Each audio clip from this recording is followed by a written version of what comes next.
ដីនៃតំបន់កប់ស្រូវ70ហិកតានឹងត្រៀមធ្វើជាសួនសាធារណៈសម្រាប់ពលរដ្ឋទៅលំហែកំសាន្ត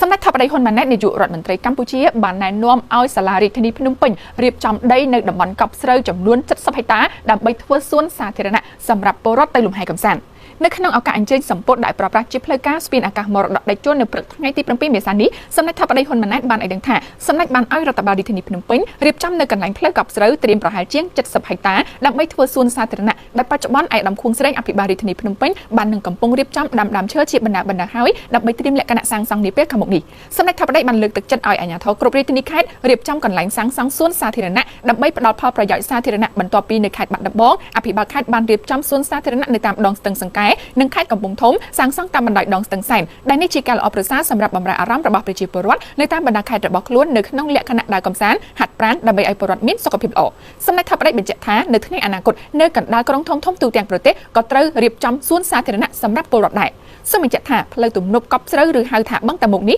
មានផ្ទៃដីជាង3200ហិកតាក៏ជាអាងស្តុកទឹកដ៏ធំបំផុតនៅភាគខាងលិចខាងជើងនៃរាជធានីភ្នំពេញខណៈបច្ចុប្បន្នបឹងមួយចំនួនត្រូវបានអភិវឌ្ឍឲ្យទៅជាទីក្រុងរណបហើយនោះ